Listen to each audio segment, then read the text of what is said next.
और कौमी यकजहती के इस इजलास में मैं दावत देता हूं डॉक्टर केपी यादव जी को, जो पूर्व मंत्री भी हैं और समाजवादी पार्टी के नेता भी हैं। मैं उनसे दरख्वास्त कर रहा हूं कि वो आएँ और अपनी बात कहें। Doctor KP Yadav. कौमी यकजहती के इस प्रोग्राम की सदारत कर रहे, इस जलसे की सदारत कर रहे जलसे के सदर मौलाना डॉक्टर सलाम नकवी साहब, डायस पे तशरीफ़ फरमा साबित एमएलए, हम लोगों के बड़े भाई और बहुत ही अजीज जनाब अफजाल अहमद साहब, साबित एमएलए, हम लोगों के बहुत ही अजीज जनाब अरशद खान साहब, हमारे बीच में बैठे हुए मसूद मेहदी साहब, सामने बैठे हुए प्रोफेसर पीसी विश्वकर्मा जी,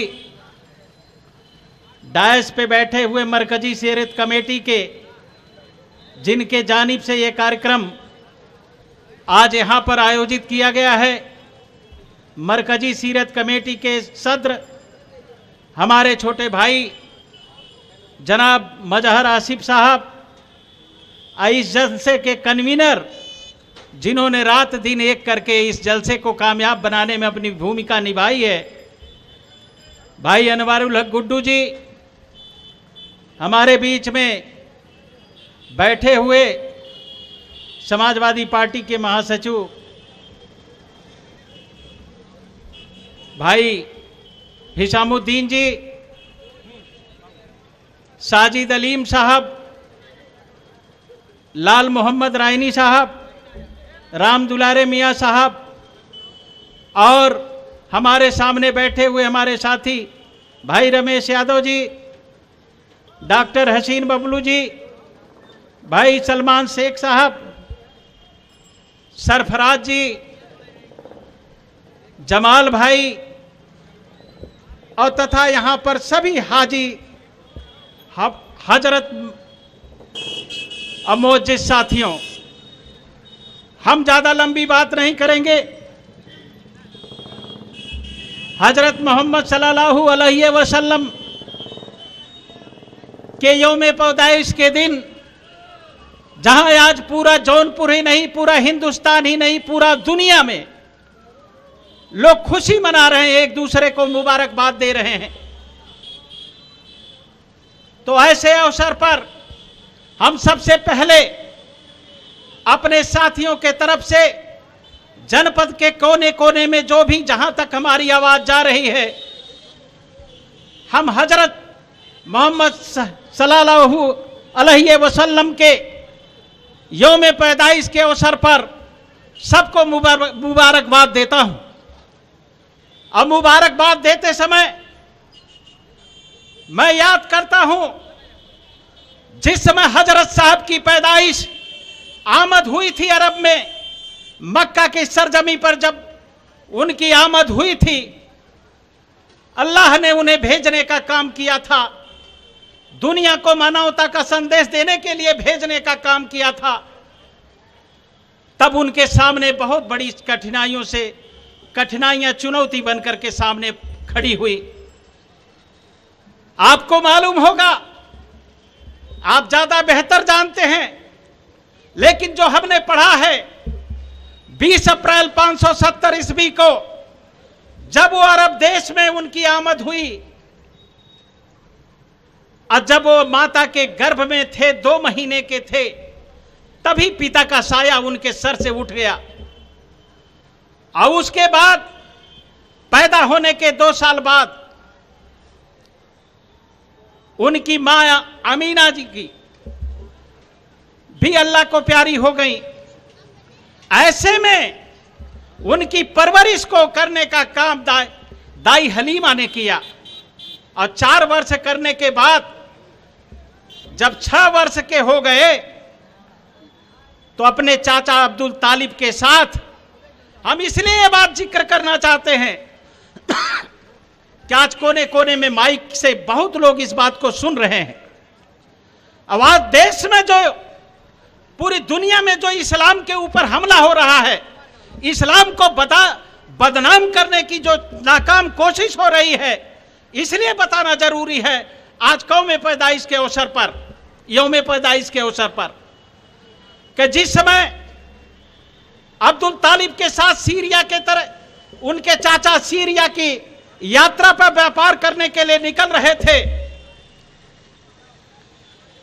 तो हजरत मोहम्मद साहब ने जिद कर लिया, 6 वर्ष का बालक जिद कर लिया कि हम भी चलेंगे।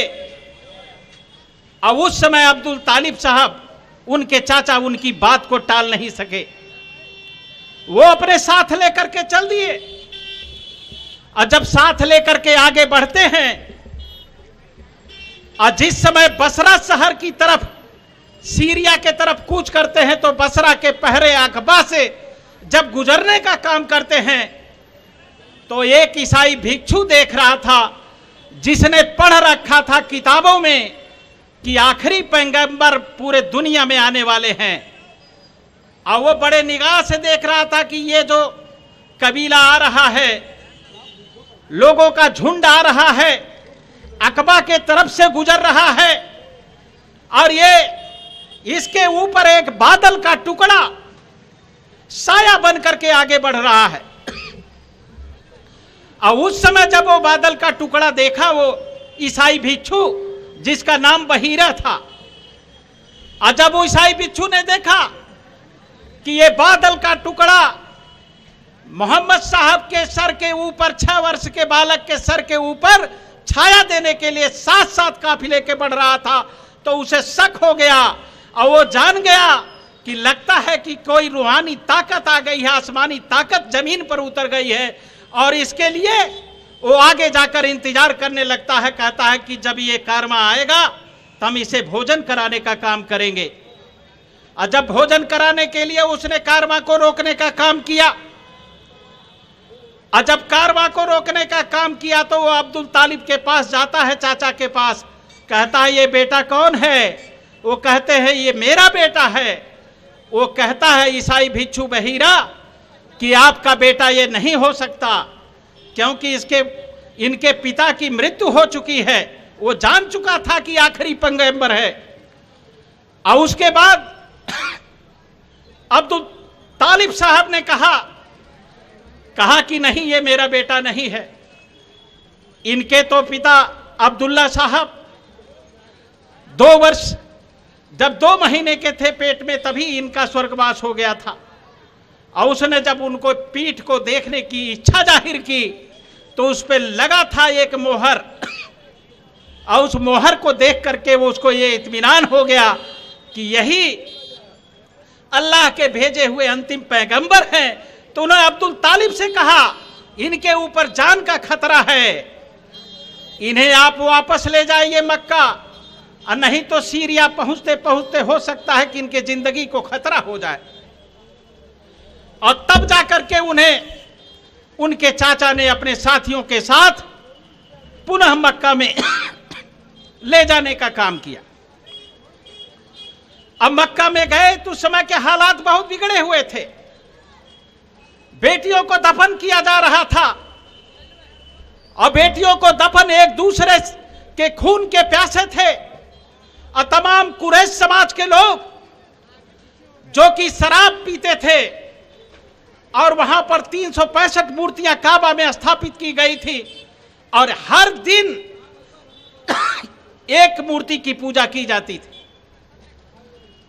तब उन्होंने, उनके मन में ख्याल आया, ऊपर से संदेश आया कि हमें इस्लाम, तो अल्लाह तो एक है, ये 365 कैसे हो सकते।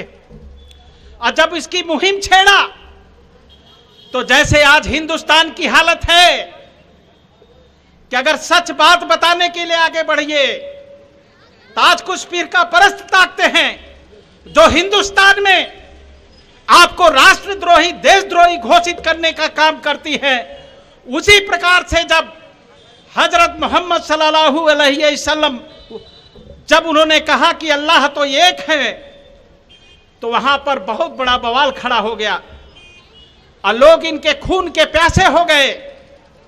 तमाम तरह से लोग जिधर से गुजरते थे, इस्लाम का प्रचार करने के लिए गुजरते थे, इनके ऊपर पत्थर फेंक दिया जाता था, कोई कूड़ा फेंक दिया करता था, लेकिन ये मुस्कुरा करके, अज्ञानी मान करके आगे बढ़ जाया करते थे। आज हमारे देश में ठीक वही हालात है। आप देखिए कि बच्चियां हमारी किस तरह से उनका बलात्कार हो रहा है। नन्ही नन्ही बच्चियों का बलात्कार किया जा रहा है, जो ठीक से बोल नहीं पाती, ठीक से चल नहीं पाती। 80 बच्चियों के साथ बलात्कार हो रहा है।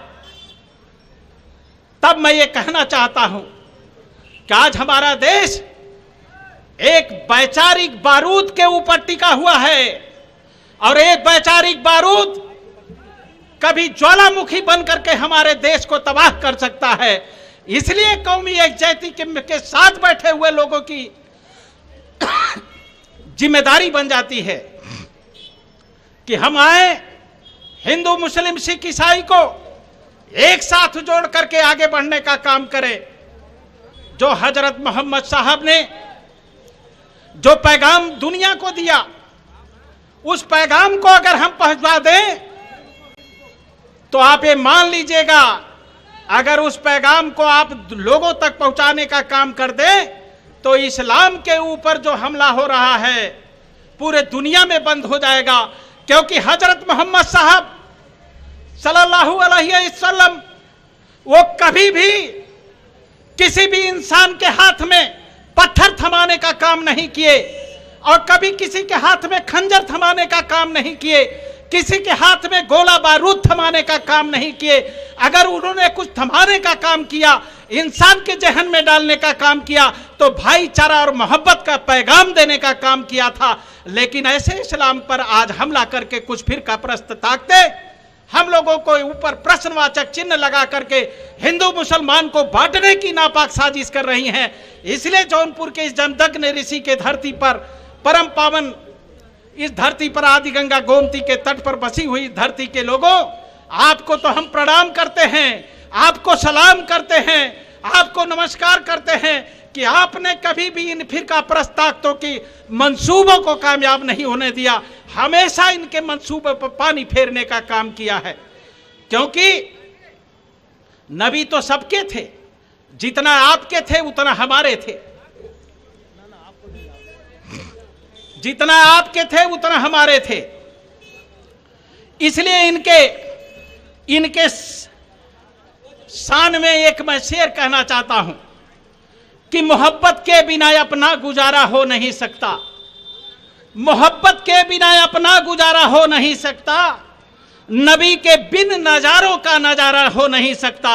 मुझे अपना कहो चाहे तो मुझे गैर कह देना, नहीं है जो मोहम्मद का वो हमारा हो नहीं सकता, हमारा हो नहीं सकता। इसलिए मैं कहना चाहता हूं,